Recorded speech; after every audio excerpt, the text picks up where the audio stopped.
¿Cómo les va? Muy buenas noches. Bienvenidos al día de este jueves 14 de enero del año 2016.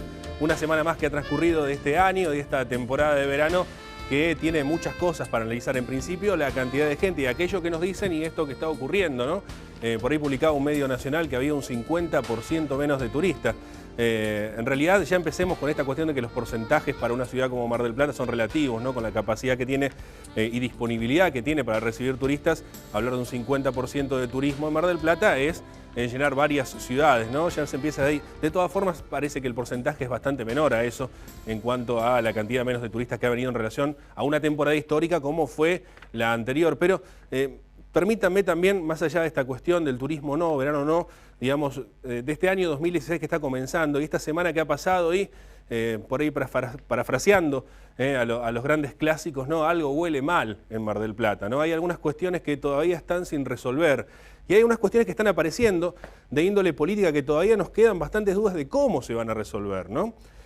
Conferencias de prensa que van apareciendo de la actual gestión, del nuevo gobierno, y que nos dejan a veces más dudas que certezas, ¿no? Esta imagen del doctor Arroyo ayer dando una conferencia de prensa en relación a la cuestión actual, ¿no? Una conferencia de prensa que tuvo un ánimo bastante tenso por momentos en relación al estado de ánimo propio del intendente, y una conferencia de prensa que dio Arroyo solo. Y esa imagen de Arroyo solo, si bien probablemente esté pautada como parte de la cuestión de que él mismo esté dando esa conferencia ante los medios de prensa y explique, capítulo aparte será lo del anuncio cuando nos convocaron por un importante anuncio, ¿no? Y en realidad eran, que no digo que sea menor, pero no era para tampoco hablar de un importante anuncio, que esta cuestión de unos litros, unos cuantos litros, 10.000 litros de pintura para arreglar fachadas, no era de los grandes anuncios que uno esperaba cuando te convocaban para decirte que iba a haber un gran anuncio. Pero digo, la imagen del doctor Arroyo solo.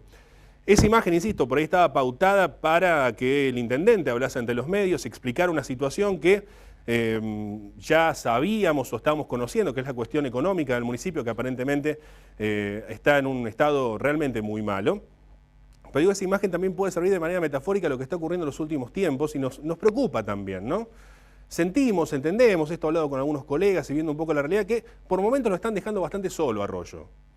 Algunos dirán que está relacionado con la cuestión de el acercamiento o la falta de experiencia de algunos funcionarios o otra cuestión, y otros dicen también que tiene que ver con su forma de ser, ¿no? Tiene que ver con la forma en la que, ya todos sabemos, el doctor Arroyo también está encarando estas cuestiones, ¿no? Con una forma muy particular y muy personal. Creo que también parte de eso ha votado el electorado, pero que a la hora de gestionar y a la hora de hablar de política necesitamos por ahí un poco más de flexibilidad en algunas cuestiones, de más negociación en otras y de menos intransigencia quizás en algunos puntos. Digo quizás, digo tal vez, digo pensando en estas cuestiones, porque también a veces se lo ve como se mandan a declaraciones de algunos funcionarios y me parece que hace falta un asesoramiento. Y en ese gabinete hay gente que tiene experiencia en gestión.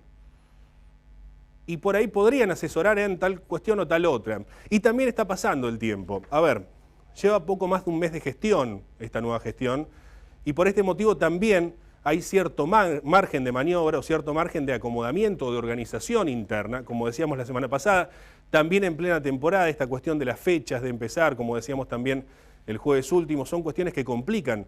Pero está pasando el verano, están pasando los días, pasan las semanas y hay respuestas que siguen sin aparecer. Y lo que escuchamos en las conferencias hasta el momento, en unas cuantas por lo menos, son cuestiones relacionadas a lo mal que estaba el anterior gobierno. Digo, por ejemplo, el tema económico. Vamos a puntualizar en dos cuestiones. El tema económico. Asistimos casi permanentemente a conferencias de prensa de la Secretaría de Economía y Hacienda diciendo los números, que hubo malversación, que no hubo malversación, que la justicia investigará, que se ratifica, que será particular damnificado el municipio en relación a lo hecho por la anterior gestión, sí o no. Bueno, esta cuestión había venido siendo denunciada sistemáticamente durante por lo menos el último año por el propio José Cano cuando era concejal. Es decir, esta cuestión también ya se conocía. Entonces, se conocía, uno suponía que ante el saber esa realidad, ante el conocer esa realidad, iba a haber una especie de plan o solución a esto. Bueno, aparentemente la solución se está esperando del presupuesto de la provincia. Veremos, esperemos que sea así. Digo, seguimos esperando respuesta en algunos aspectos. El otro punto, por ejemplo, las declaraciones del doctor Blanco, ¿no? En salud, con respecto a esto. Yo no sé si nos habían mentido mucho antes o incluso uno fantaseaba cuando veía ciertas cosas. Yo mismo, en persona, esto sí puedo dar fe porque estuve yo, asistí a la inauguración de nuevos centros de salud. de por lo menos 3 o 4. No puede ser que estén todos mal. Por eso el centro de salud es nuevo. Y digo, o por ejemplo la conferencia de Graci Muñoz en tránsito. No tenemos grúas, no tenemos personal. No sé, yo hace un par de semanas veía inspectores de tránsito por todos lados multando. Veía grúas llevándose autos. Ahora no están. Supongamos que no están. Supongamos que las salas de salud están todas rotas y supongamos que la plata no alcanza absolutamente ni para comprar nada, ni fósforos. Perfecto. ¿Cuál es la solución?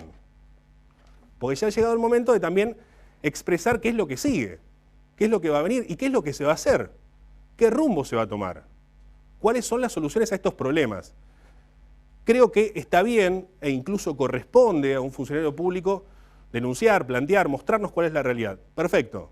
Ahora también es hora de empezar a decir qué se va a hacer con eso. Porque quedarnos en que lo otro estaba mal no es el cambio que se votó. El cambio era para empezar a hacer bien las cosas. Esperemos que en los próximos días empiecen a aparecer estas respuestas. Tenemos muchos invitados, temas muy importantes, así que si les parece hacemos la primera pausa comercial y ya comenzamos. Buenas noches.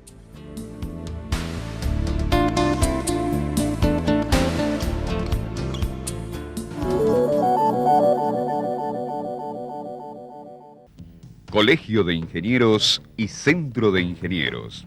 Compromiso y responsabilidad profesional al servicio de la comunidad. Busca sol en La Perla, Terrazas del Mar, emplazado en el centro de los exclusivos balnearios de la zona. Cuenta con servicios de gastronomía, seguridad permanente, guardería de reposeras, quincho, wifi, juegos infantiles, recreación y todos los servicios necesarios que requieren sus usuarios. Terrazas del Mar, reservas al 476-3506. Tradición gráfica marplatense para buenos negocios. Del Plata, La Imprenta. San Juan y 3 de febrero. Asociación Italiana del Puerto Mar del Plata, Casa d'Italia. 60 años al servicio de la colectividad italiana. Edison 127, teléfono 480-0443.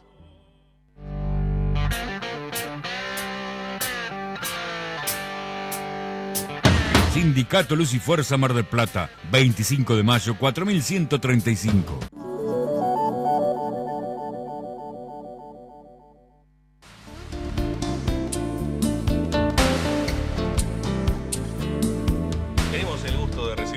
Fernando Telpuc, jefe de la policía local. Fernando, buenas noches, gracias por venir. Muchas gracias, buenas noches. Bueno, ¿cómo está esta nueva etapa? ¿Es un cambio de gobierno? ¿Usted ha tenido continuidad, digamos, ahora como jefe de la policía local? ¿Cómo le está viviendo esta etapa? Bueno, la verdad que hemos sido convocados para continuar con lo que veníamos haciendo. Hablamos sobre el proyecto con el doctor Arroyo, estaba de acuerdo en los lineamientos que habíamos planteado de trabajo y él nos pidió que fuéramos en la misma línea, así que arrancamos por esa línea. Después surgieron algunos requerimientos adicionales en función de algunas áreas de gobierno que estaban por ahí quizá un poco minusválidas y decidimos comenzar a involucrarnos en la cuestión de tránsito, que creemos que es troncal porque nos está costando vidas de vecinos, porque nos cuesta a diario lesionados, bienes y más, y que nos parecía que la policía debía comprometerse con eso.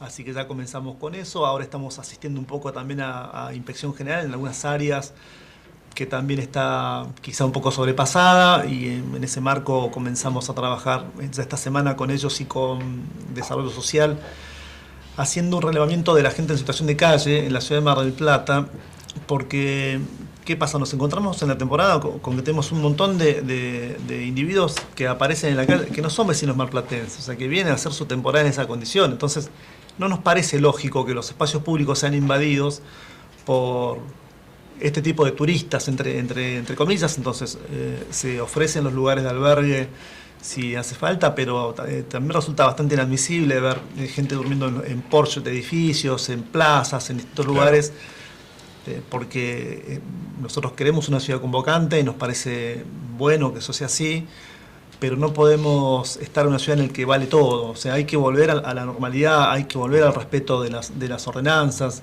y estamos en ese trabajo. Eso obviamente a la policía local le genera nuevas demandas, ni hablar del tema de estacionamiento de vehículos, no es algo nuevo. El fenómeno de los cuidacoches está en todo el país y es viejo, y por ahí cada vez se acentúa más, pero también tenemos que involucrarnos en eso y trabajar, con lo cual tenemos un panorama y un menú de actividades bastante variado. ¿Siente que ha cambiado los lineamientos de la policía local? Digo, usted me decía que el doctor Arroyo le gustaba la continuidad de cómo se venía trabajando, los lineamientos que se venían manejando, y ahora también encontramos que, por ejemplo, vemos a policía local trabajando en tema tránsito, o que hay una posibilidad de que vuelva a tránsito. Dentro de los operativos de fútbol de verano, nos decía el otro día el subjefe de la policía bonaerense, el comisario Perroni, nos decía concretamente que hay un operativo Fuerzas Federales, la policía bonaerense y la policía local, pero más bien en el ordenamiento externo, digamos, ¿no? Lo que tiene que ver con tránsito, por ejemplo, y demás. Usted nos dice también la gente de situación de calle, las distintas circunstancias que van dando.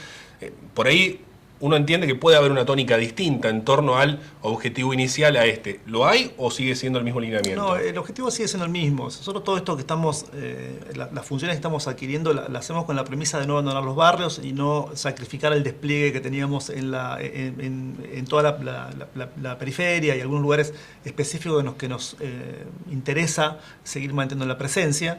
Quizá comenzamos un poco antes por la temporada. Nosotros vamos a tener un refuerzo importante de efectivos ahora a fin de mes, con un egreso de 220 efectivos que nos va a permitir nutrirnos para poder mantener el número estable que teníamos en los despliegues un poco más alejados. Pero la verdad es que estamos tratando de no sacrificar la presencia de la policía local en los barrios. Hemos hecho un buen trabajo, los vecinos de los barrios han adoptado a la policía local, requieren la presencia y eso queremos mantenerlo.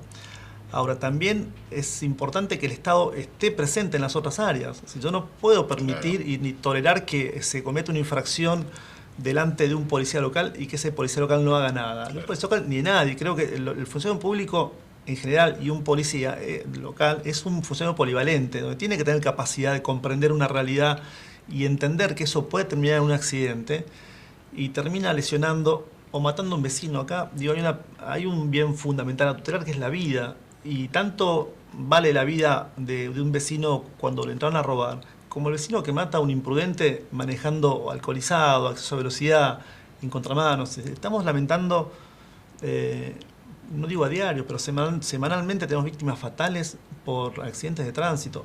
Hay que trabajarlo. Y si tránsito no puede por alguna circunstancia, tenemos que colaborar con eso.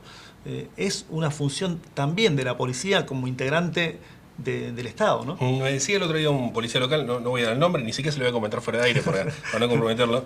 Me decía, ¿puedo tomar tu teléfono de modo tal de avisarte cuando pase algo? Porque siempre nos critican mucho y poco dicen de lo bien que hacemos, de la cantidad de cosas que hacemos, digamos. Está pasando esto, uno de una policía local, por lo pronto ordenada. Esto de decir, más allá de alguna cuestión, de que alguna foto que pueda decir que justo agarraron a un policía local descansando. Lógicamente, puede llegar un momento en el que descanse también. Digo, aparece la situación de uno lo ve ordenado, siempre bastante alerta y siempre cercanos a los distintos hechos que vamos cubriendo, por lo menos en mi caso, mi trabajo durante la mañana, ¿no? Sin embargo, no está teniendo tan buena prensa, o por lo menos no está del todo destacado el trabajo que se hace. ¿Sienten esto ustedes internamente? Sí, es cierto. Nosotros no nos hemos preocupado por vender lo que estamos haciendo. Nos hemos preocupado por hacer. Y por estar y por cumplir y demás. Ahora, no publicitarlo a eso y no venderlo. Y lo que sucede es que la crítica siempre es pública y el reconocimiento es en privado. Entonces, claro, muchas veces me pasa en algún barrio y demás que viene alguien y me agradece determinada gestión y ese mismo alguien utilizó las redes o los medios para quejarse. Eso le digo lo mismo. Bueno, yo le agradezco el reconocimiento en privado, pero utilice los mismos medios que usó para la crítica para reconocerlo, porque me parece que también es una suerte de derecho a réplica. Pero la policía siempre va a ser criticada. En realidad, aquel funcionario que está llamado a poner orden, a marcar límites, siempre va a ser criticado. Hay críticas. Y además porque nunca alcanza ante cierta realidad, ¿no? Por mejor que se haga el trabajo, digamos, siempre va a faltar más, ¿no? Sí, pero la verdad es que a mí me llena alegría el compromiso de todos los oficiales que tenemos. Por supuesto que habrá excepciones, pero hay un nivel de compromiso muy importante. Nosotros con mi equipo de supervisión andamos permanentemente en la calle y tratando de acompañar a los policías, de asistirlos, de alguna manera de contenerlos si hace falta, pero notamos que el vecino tiene una muy buena relación con el policía. Sabemos que, por ejemplo, esta nueva faceta de tránsito nos va a traer y nos va a sumar algunos enemigos, porque de hecho la policía de provincia dejó de hacer infracciones en función de muchos reclamos que venían por ahí en contra de la policía. Lo que creemos es que es un trabajo que hay que hacerlo seriamente, que hay que hacerlo bien, Y a alguien no le va a gustar, por supuesto. A ninguno de nosotros nos gusta que nos hagan infracciones o que nos llamen al orden. Pero vivimos una sociedad que debe ser ordenada, que hay normas y que las normas están para cumplirlas. Sí, claramente. Preguntarle también, porque usted fue secretario de Seguridad y ahora la Secretaría de Seguridad, tras esta situación que tuvo ciertos ribetes escandalosos, que incluso tuvo alguna repercusión nacional, a mi gusto desafortunada, porque dejan a Mar del Plata ya sobre que los medios nacionales nos están pegando bastante últimamente. Ayer, por ejemplo, un canal nacional publicó un informe de hace 10 años sobre el predio de basura. Hace muchos años ya que no se tira más basura en ese predio, ¿no? Alguien debería decir que por lo menos, al no avisar que es un tape viejo, digamos, un video viejo, se está mintiendo. Pero bueno, digo, tuvo esa repercusión. Digo, ¿cómo está la Secretaría? Porque, ¿sabe? Se lo voy a decir, lo marco como una especie de virtual secretario de Seguridad. Digo virtual porque las funciones también, de cierta manera, tiene que terminar cumpliendo a alguien. Y es usted, más que nada, que aparece como principal figura de ese área. La Secretaría está... Bueno, el doctor Arroyo dijo que el secretario de Seguridad va a ser él, y en realidad tenemos una relación muy fluida en el día a día con respecto a lo que pasa en seguridad. Me pidió que yo continúe coordinando las distintas áreas de la Secretaría, pero quien tiene la firma delegada es el secretario de Gobierno, pero no, me parece que no es momento por lo menos ahora, no tenemos que gastar energías buscando nombres propios. Las energías hay que enfocarlas hacia los conflictos y hacia la solución de esos conflictos. Así que la verdad que a mí no me desvela el nombre propio de quién pueda ser el secretario, ni mucho menos.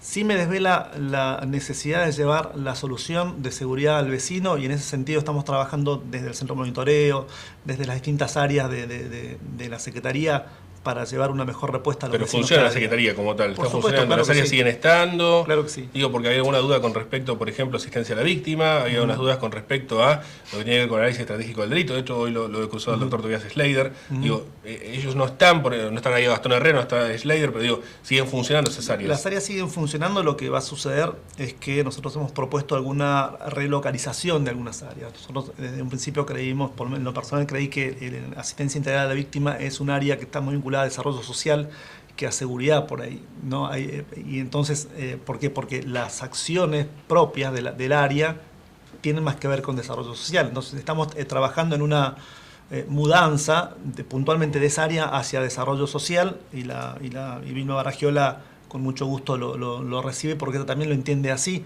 y el intendente lo entiende así. En el caso del CEMAET, es un organismo técnico de altísimo nivel y que por supuesto queremos que continúe, estamos trabajando para que continúe. De hecho, ahora los expertos informáticos del Ministerio y los analistas de inteligencia del Ministerio de seguridad están trabajando en conjunto con el CEMAET, y comenzamos a a trabajar algunos policías locales también en el mismo lugar, porque queremos que esa información estratégica derive en una información táctica que nos permita hacer el despliegue policial inteligente como lo hemos venido haciendo hasta ahora. Así que eso no tiene por qué, más allá de una cuestión cosmética y quizá del cambio de funcionario político que lo dirige, no tienen por qué cambiar sus funciones, ¿no?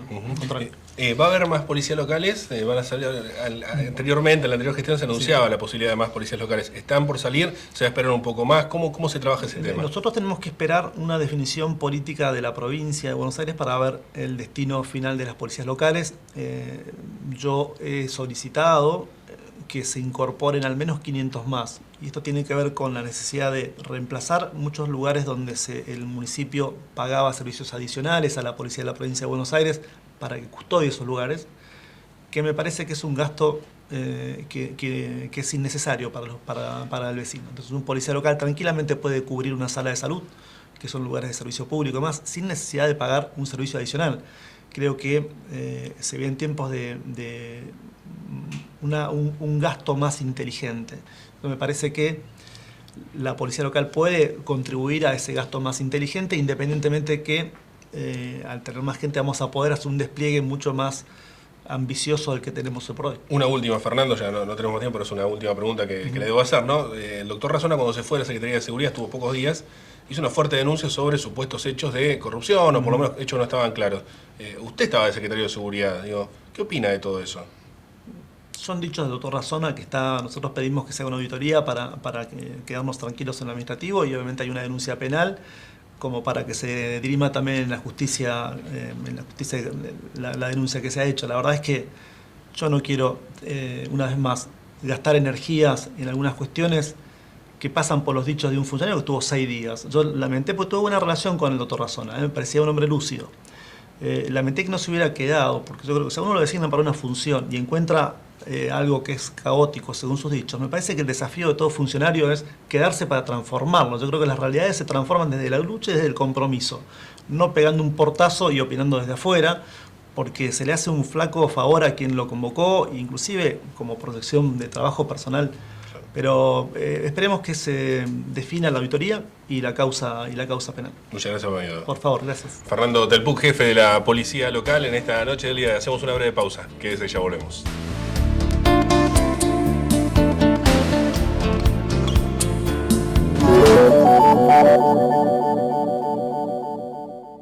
UTE Libertador, al servicio del usuario del transporte urbano de pasajeros.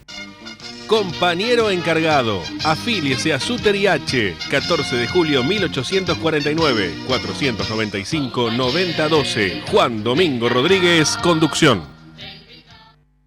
Espacio materno y jardín de infantes El Reposterito, inscripción 2016, salas de 3, 4 y 5 años, informes 9 de julio 5063. Sanguchería Lo de Mario, más de una década de calidad. Oferta temporada, 12 triples surtidos, 12 triple selección, 140 pesos. Pedilos en las sucursales de Sarmiento 2467 y Edison 984. Sangucherías Lo de Mario, probalos y después me contás. El agua es vida, cuidémosla. Cerremos la canilla mientras nos cepillamos los dientes. Evitemos que goteen las canillas. No tiremos restos de comida en la pileta. Juntemos en bolsas la basura y las hojas para no tapar las bocas de tormenta. Obras Sanitarias Mar del Plata, Batán. Juntos, por un cuidado y consumo responsable.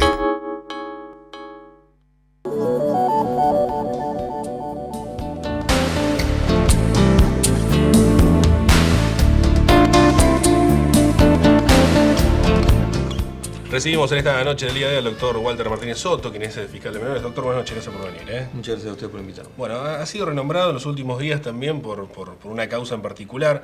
No quiero que puntualicemos en la causa, sino más bien de lo que tiene que ver con el contexto de todo esto, ¿no? Un menor en conflicto de la ley, más de 40 y tantas causas, lo han tenido creo que los 4 fiscales de menores, si no me equivoco, han pasado por su escritorio. Parecía ingobernable, ahora ha cumplido los 16 años, con lo cual se ha escapado. Situación extraña esto de que se ha enjabonado y ha salido entre las rejas. ¿Cómo toma todo este hecho particularmente? Porque me parece que ese caso o este caso es un ejemplo que nos permite también ver un poco una realidad que va apareciendo. Digo, ¿se lo podemos tomar así como un ejemplo, como un caso de tantos otros que puedan llegar a aparecer, de la situación que estamos viviendo? Sí, la verdad que sí. Es la demostración de un estado de crisis, de insuficiencia en el aspecto social, en donde pareciera ser que el responsable resulta ser el Poder Judicial y en particular el Ministerio Público, cosa que no es así. La verdad, es más, generalmente nuestra tarea es mal valorada en el sentido de que se cree que con los jóvenes no pasa absolutamente nada, que resulta ser un trabajo muy liviano, y es todo lo contrario. Yo tengo 30 años en el Poder Judicial y cada día veo que estamos peor porque estamos corriendo a la persona que delinque, a la persona que tiene problemas con la ley penal como hace 30 años, es decir, mal. Y advierto que aquellos que están en un cargo que tenga que ver con la gestión de la política pública, en particular en lo criminal, no lo he visto como no han sido ni siquiera compañeros míos en el Poder Judicial. No es un dato menor, porque implica que están teorizando y esa teoría la quieren llevar a la práctica, cuando el que está a diario con esta problemática es el fiscal. Sí, creo que coincidimos con que el origen es social, lo que acaba de decir usted, yo coincido con eso plenamente. Digo, estas cuestiones son emergentes de una realidad social crítica que termina con estas consecuencias, que hemos pasado muchos años de crisis y por más esfuerzo que se hayan hecho o no termina de alcanzar, porque eso es un resultante, digamos, indefectiblemente. Tiene que ver con que igualmente cada uno viene con un proyecto que es completamente distinto. El único que tiene un proyecto a largo plazo y que tiene una política establecida es el Poder Judicial, y en particular el Ministerio Público Fiscal. El resto no tiene una política a largo plazo, porque aparte, de hecho, es mucho más simple el Poder Judicial, convengamos, es juzgar, velar por los derechos y en algún momento, si es necesario, una imposición de una pena como una reacción por parte del Estado legítima a aquel que cometió un delito. Pero realmente en el derecho penal juvenil, que lo que se busca en la universalidad de la Convención es precisamente que a partir de una determinada edad, no solo que los jóvenes se les reconozcan sus derechos, sino también que sean responsables. Por eso es esto de que los jóvenes empezaron a votar a una edad más temprana. Ese derecho universal, la forma de cómo se debe concebir al joven hoy por hoy, implica que también tiene sus responsabilidades, porque precisamente se necesita que el joven se integre pacíficamente a la sociedad, y es por eso que se recurre a la herramienta legítima de esta violencia del Estado, porque se ve a través de la punibilidad, en el sentido de que sea una reacción de última instancia ante inconducta que se detectan en los jóvenes. El volantazo político que se da, digo, entre comillas volantazo, ¿no? Lógicamente, digo, el cambio de un sector a otro en cuanto probablemente lo ideológico, termina repercutiendo entonces en la cuestión judicial y particularmente en un caso tan sensible como el de está igual, a ver, es decir, está igual porque en particular en el Foro Penal Juvenil las autoridades que están encargadas de la Secretaría de Niñez y demás cargos que se encargan de la custodia de los jóvenes, está igual. A ver, cuando yo digo que no hay una política homogénea, clara, es que si hoy hubiesen cambiado los funcionarios, hoy hubiesen venido con quizás un discurso distinto. Como los funcionarios no se cambiaron, los discursos son iguales. Pero usted cambia un fiscal y la fiscalía va a seguir andando igual, o cambia un juez y va a ser igual, va a quizás tener un tipo más humanística a un funcionario, pero el órgano en sí sigue funcionando igual. ¿Y qué es lo que hay que cambiar? ¿Qué es lo que hay que no cambiar? ¿Qué es lo que hay que perfeccionar? ¿Qué es lo que hay que hacerlo superador? ¿Qué es lo que hay que buscar? Creo que hay que tener conciencia de que hoy por hoy la política debe ser a largo plazo y se debe trabajar no solo en el joven que tiene un conflicto con la ley penal, sino precisamente en su familia, en su contorno inmediato a la familia. Obviamente es carísimo, obviamente que no se ven los resultados mañana, pero hace también de la forma de ver una sociedad, qué es lo que pretendo. Acá me parece que hay una equivocación en el sentido de solo reconocer derechos y no educar en base a las obligaciones que tiene aquel ser humano, porque precisamente uno es centro de derechos y de obligaciones. Bueno, solo se ha hecho hincapié en los derechos, que me parece genial el reconocimiento de todos los derechos y que se eduque en base a esto, pero el respetar al otro implica también una obligación y es un derecho a la vez de aquel otro, de que sus derechos también se le vea reconocido. Y en esto me parece que con esta cuestión de que quizás se busca un orden, una disciplina, se lo malinterpreta, porque el orden no tiene nada que ver con lo autoritario, sino es precisamente de saber dónde es que estamos parados. Porque si no, miren, en un simple hecho de un contrato de matrimonio, si no hubiese al menos un orden en cuanto al respeto a la fidelidad, ¿para qué me voy a casar? Rápidamente esa confianza en el otro se destruiría y no habría matrimonio. ¿Qué universo de menores tenemos en conflicto con la ley? A ver, no hablo de aquel que fue y robó una gaseosa al almacén. Hablo del que va armado, del que puede entrar a una casa a robar, del que tiene víctimas fatales, tiene homicidios encima, digamos. ¿De qué universo? Mire, por mi fiscalía en particular, a ver, el número es ínfimo. Estamos hablando de 15 menores condenados, entre condenados y procesados, con causas realmente graves. Estamos viendo un Estado que no puede condenar, en principio, 15 menores peligrosos. Mi fiscalía, póngale, a ver, pensando mal, 30, sí. Pero a mucho. Supongamos que 50, o con un número más grande. Es una enormidad. 40, 30, bueno. No más de 30. 30. No podemos condenar a 30 menores que están en el conflicto. No. Sin duda que... Porque el hecho de que se escape este menor en particular, que encima lo conocemos todos, digamos, ya hasta las víctimas lo reconocen por la calle, digamos. No, pero mire, el hecho puntual del escape, y esto me parece está bueno aclararlo, a mí cuando se me noticia 5 horas después que aconteció el hecho. A la policía, aparentemente 3 horas después, cuando nos constituimos en el lugar, me hacen saber que se había escapado a través de los barrotes, se había bañado y enjabonado y se escapó. Sí, la noticia que surge es que él se enjabonó y se escapó. Pero ¿sabe qué? No, todo eso es mentira. ¿Cómo es mentira? ¿Le mintieron? Sin duda. Comprobé científicamente a través de la policía científica, a través del doctor Peñignori y a través del licenciado Gasio de la policía científica, que precisamente resulta imposible pasar por ahí, que los lugares generalmente permanecen abiertos en su totalidad. Solo en lo que respecta a los pabellones en sí, donde están las celdas, estaría la puerta principal cerrada, el resto de las puertas estaban abiertas. O sea, que se fue caminando. Sin duda. No caminando, y pero en salió ese por la momento, puerta. desgraciadamente, no creo yo que el instituto no tiene la cantidad de personal que debería tener. Había escasa 7 personas para custodiar en ese momento alrededor de 34 chicos, lo cual es imposible. Entonces ahí está la primera manifestación del Estado, que no tiene nada que ver con el Poder Judicial, en la importancia que se le brinda. O podríamos decir, no hay política en ese aspecto, porque en otras administraciones esta cuestión tampoco era tan así, cuando digo administración, en cuanto al director.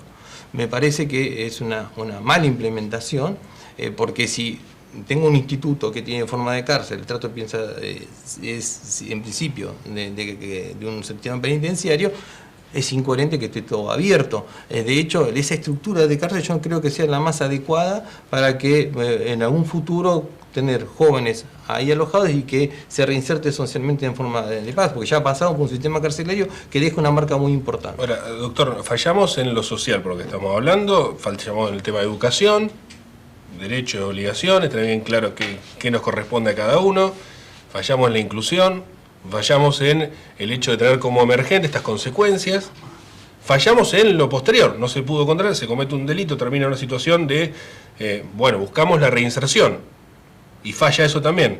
¿Por qué siempre se le pega lo del medio que es la justicia?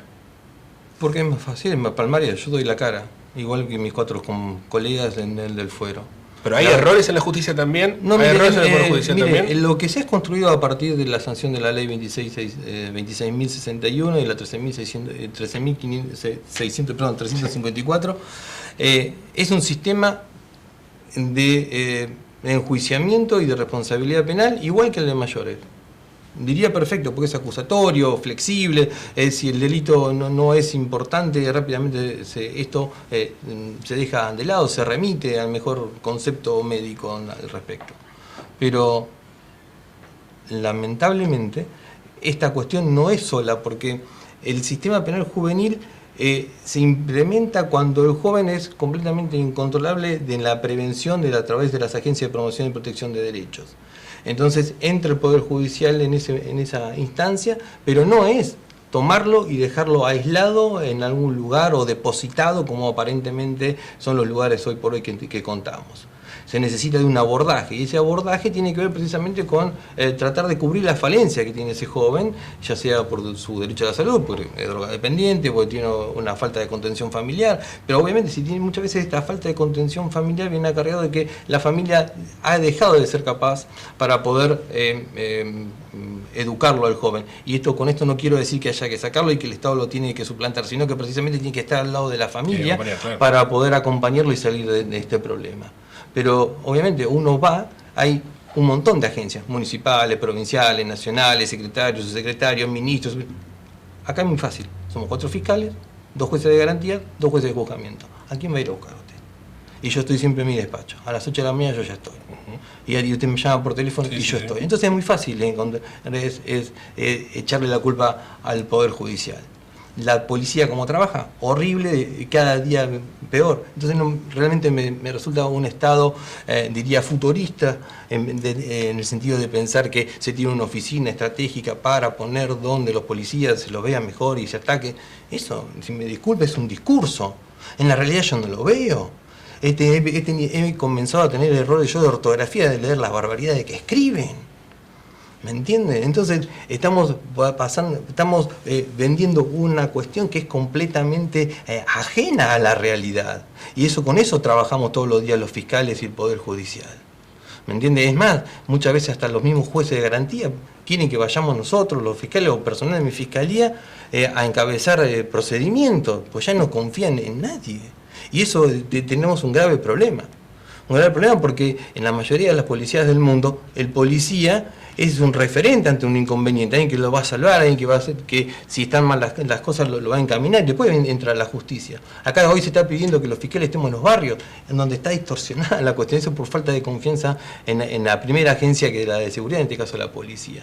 Entonces nos resulta muy difícil poder trabajar en esta manera del Poder Judicial, pero sin perjuicio de lo cual siempre estamos dando la cara. Doctor, la verdad que nos quedan muchas preguntas, seguir profundizando en esto. Le agradezco primero por la sinceridad, segundo por haber venido y por contarnos todo esto y por explicarlo tan claramente el problema de fondo. Nos quedan muchas cosas por contar y por explicar, así que si no le molesta lo volveremos a invitar. Nos hemos quedado sin tiempo por esta oportunidad. Gracias por venir, doctor. Gracias a ustedes por invitarme. El doctor Walter Martínez Soto en esta noche del IE. Hacemos una breve pausa. Quédese, ya volvemos.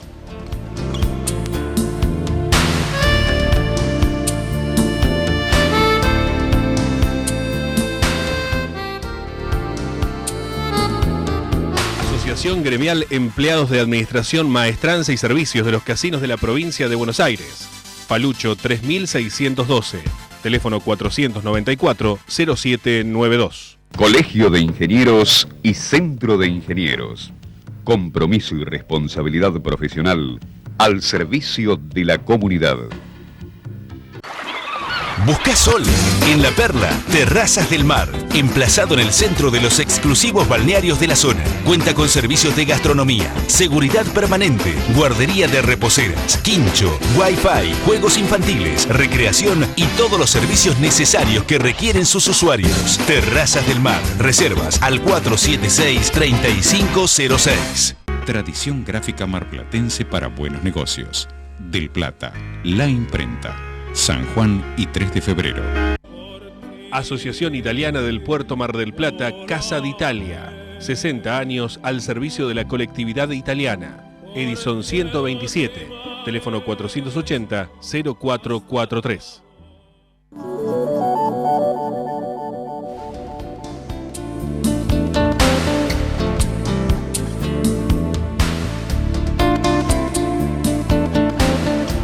Un amigo, un periodista, un gran periodista y además un excelente relator.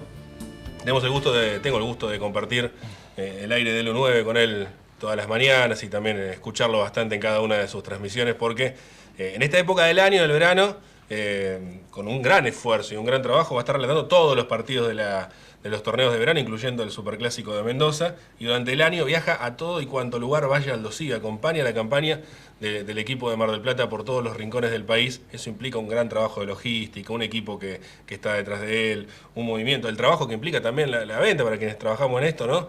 Lo comercial y demás, ¿no? Es Sergio Miguel Evangelista. Sergio Evangelista, nosotros. Sergio, buenas noches, gracias por venir. ¿Qué tal, Nicolás? Gracias por invitarme, realmente, te agradezco mucho. Es un gusto que estés por acá. Gracias, igualmente para mí. Ya arrancaron, ya movieron la pelota este año, ya se empezó a mover la pelota del 2016, Sergio. Sí, la pelota comenzó a rodar hace un par de días, el 12, y ya no se va a detener, te diría, hasta por lo menos mitad de año, hasta que se termine esta primera parte del campeonato, porque tenemos el torneo de verano, termina el 31 de enero, y después tenemos la semana siguiente el arranque del campeonato, va a terminar ya por fines de mayo y después la Copa América, o sea que... sin parar, directamente. Sí, los que nos gusta el fútbol tenemos para rato, ¿no? Continuado.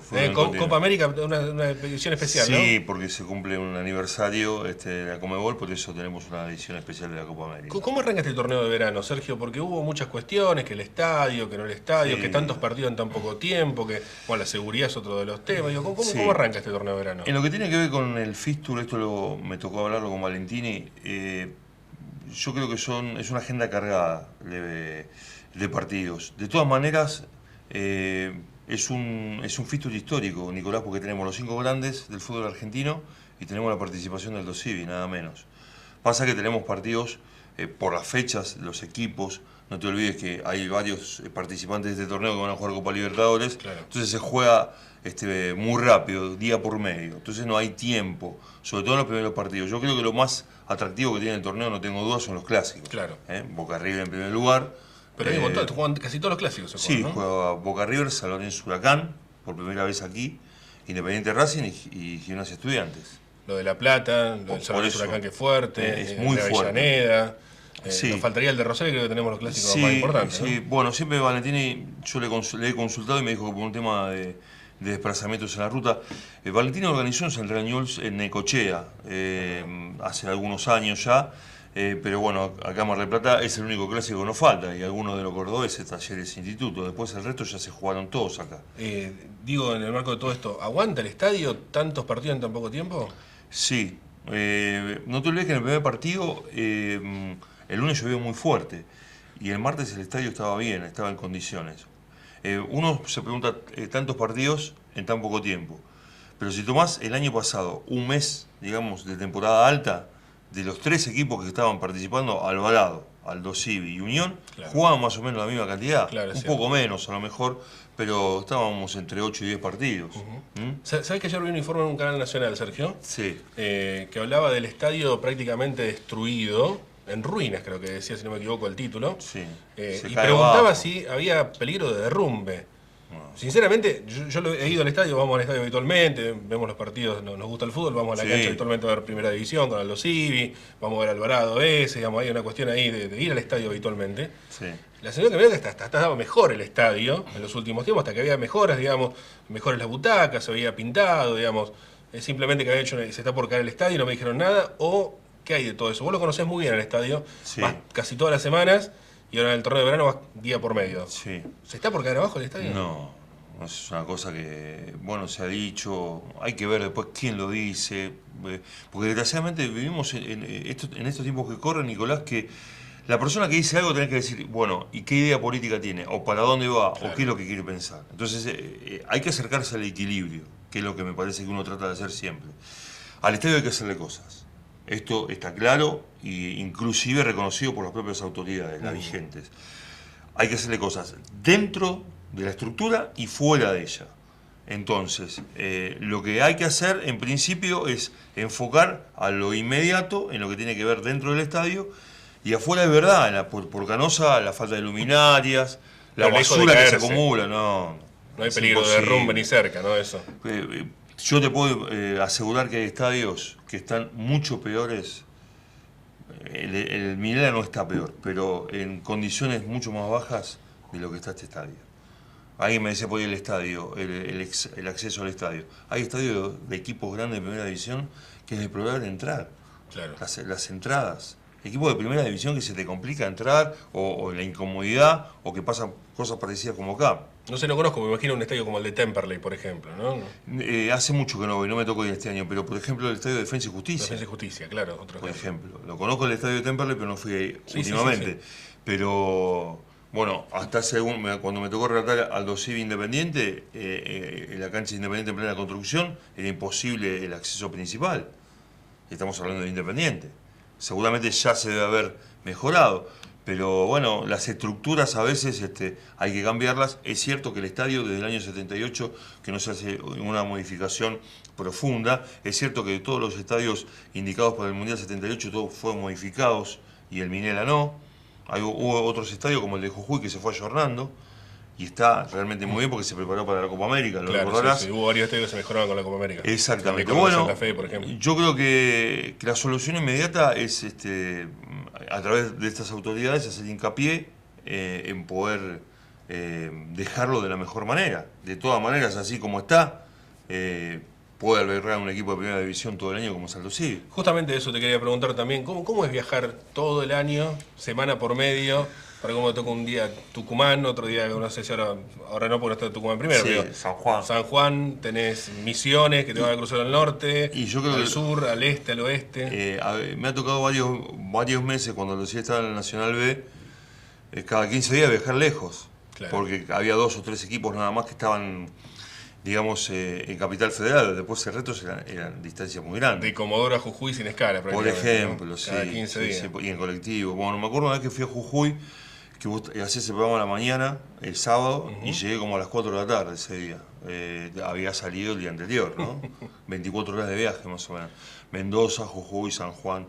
Después uno fue echando avión, pero al principio fue todo colectivo. Claro, también implica, y esto lo digo ya como parte también, porque me parece que es justo también reconocer el trabajo, ¿no? Implica valija como en equipo, uno solo llegando, taxis, hoteles, solo. Coordinarlo.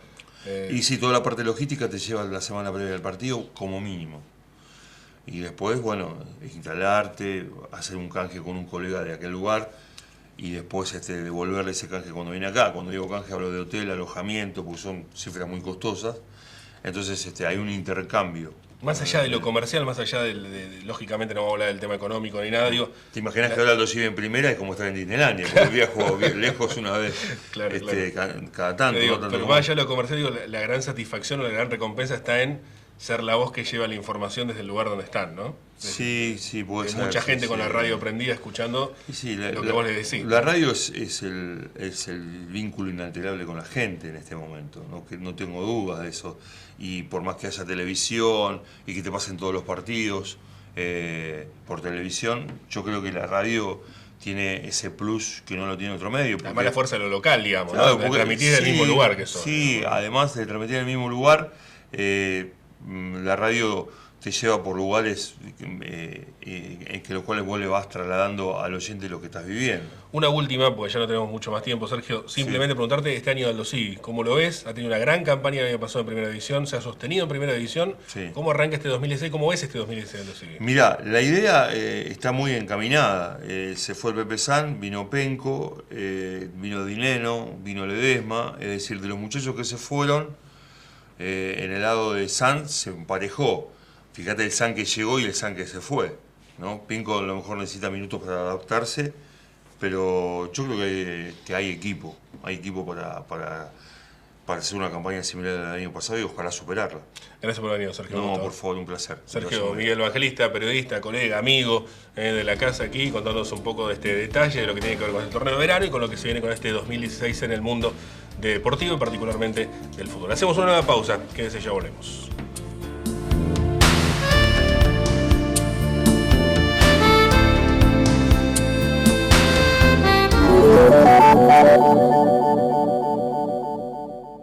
UTE El Libertador, al servicio del usuario del transporte urbano de pasajeros.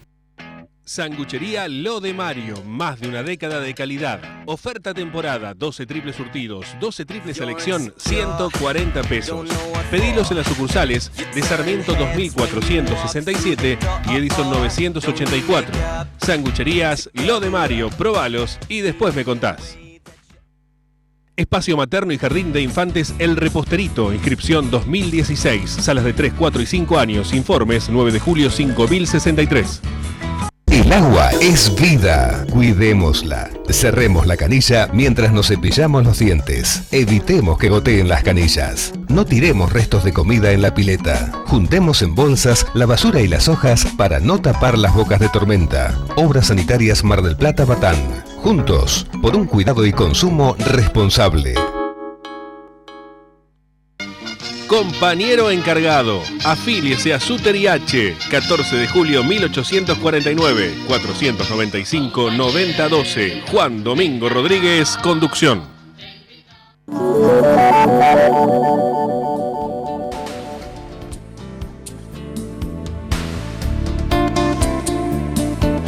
Diego Lencinas es el secretario general adjunto de ATE y secretario general de CTA aquí en Mar del Plata. Diego, buenas noches, gracias por venir. No, muchísimas gracias a ustedes por esta invitación. Bueno, en los últimos tiempos hubo una situación que se vivió con relación al tema de los municipales, del freno por parte de la provincia en relación, por 180 días, ¿no? En relación a las paritarias y también la vuelta atrás con volver a la vieja ley. Que existía con esta posibilidad también existente de echar a personal de planta permanente en los municipios, ¿no? Como una apertura que se le daba a los intendentes para sacar gente, achicar el Estado concretamente.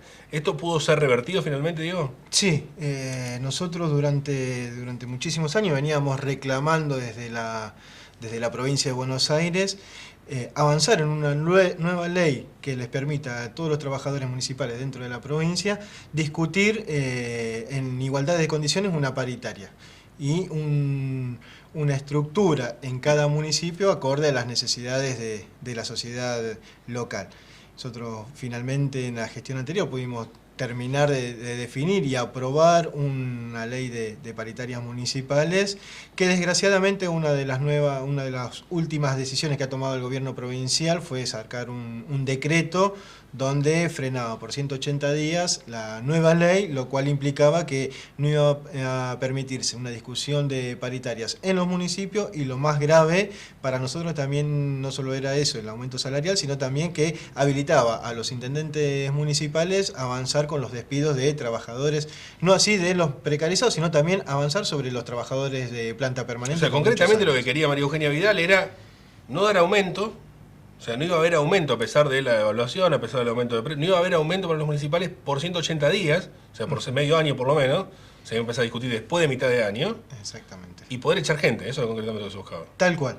¿Y esto en qué se basaba, digamos? ¿Cuál era el motivo por el cual el gobierno provincial termina decidiendo una cuestión así, semejante, digo, ¿no? Creo que esto está totalmente pensado desde las nuevas autoridades, tanto sean provinciales como nacionales, de avanzar en un estado que sea lo más chico posible.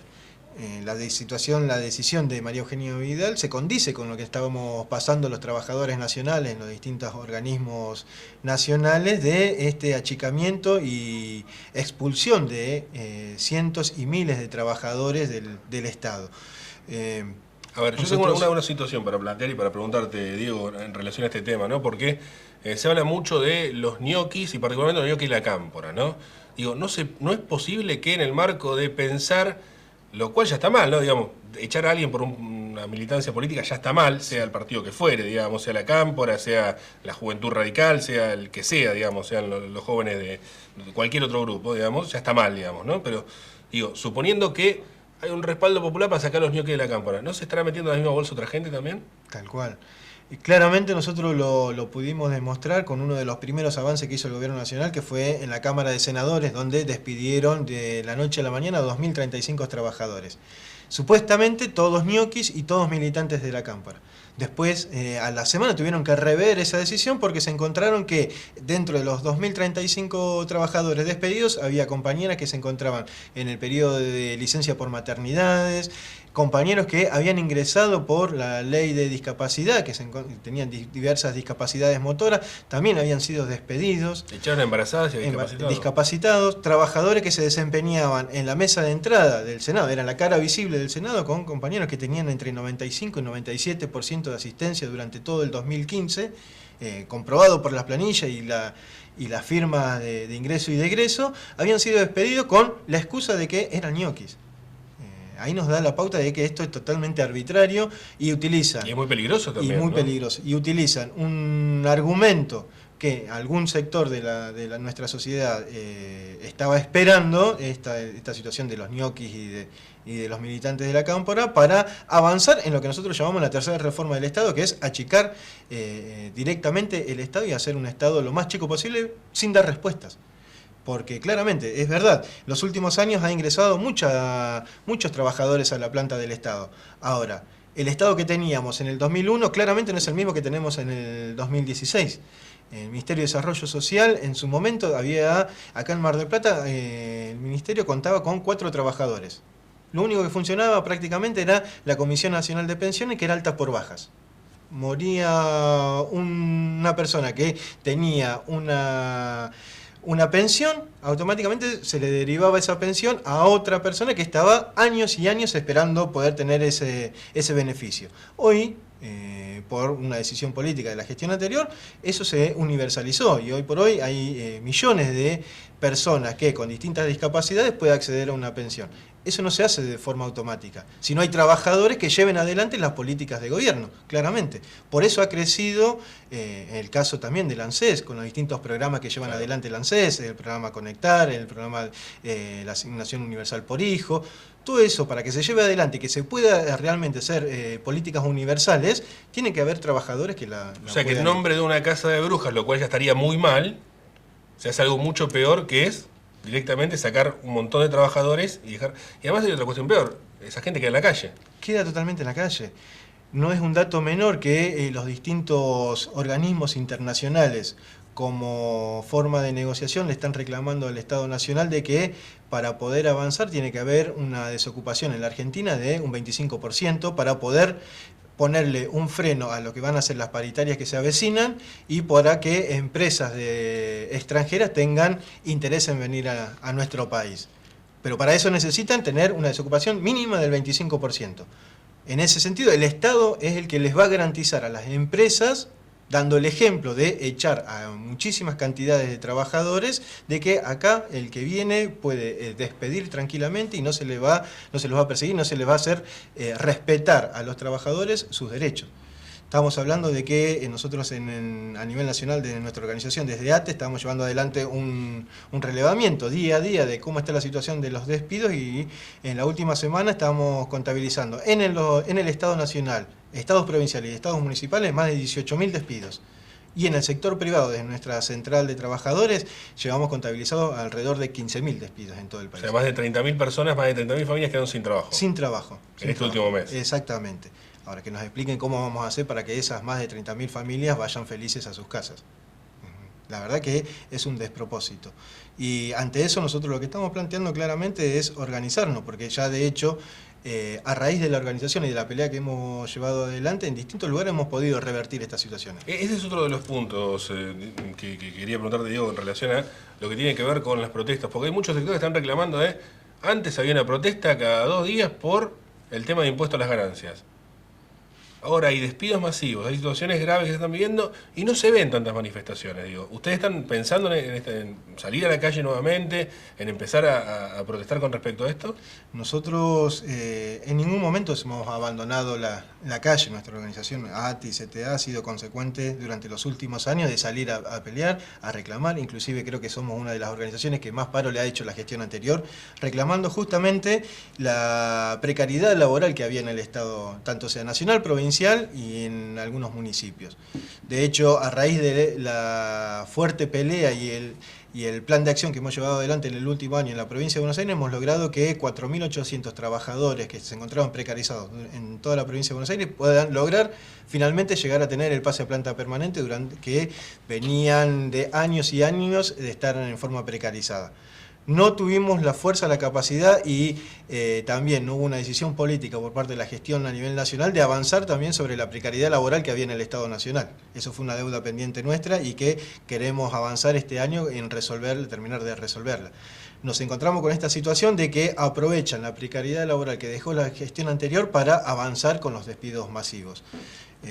Nosotros, en distintos puntos de la provincia, un claro ejemplo es en la ciudad de La Plata, que a raíz de la pelea que dieron los compañeros ahí en la ciudad, cortando avenidas, manifestándose todos los días, hemos logrado revertir la situación de los 4.500 despedidos en el municipio y al día de hoy han reincorporado 2.500 y se ha abierto una mesa de negociación donde podemos estar los gremios, las autoridades y poder evaluar caso por caso para poder empezar a reincorporar el restante de trabajadores. Porque es mentira que hay tantos ñoquis en el Estado provincial. Hasta ahora no nos han traído una sola prueba y no han presentado ningún tipo de denuncias por mal desempeño en la función pública, por casos de ñoquis. Todavía no se han presentado. De los que echaron no hay papeles que digan que no. Exactamente, no han podido demostrar uno solo. A ver, que los hay también.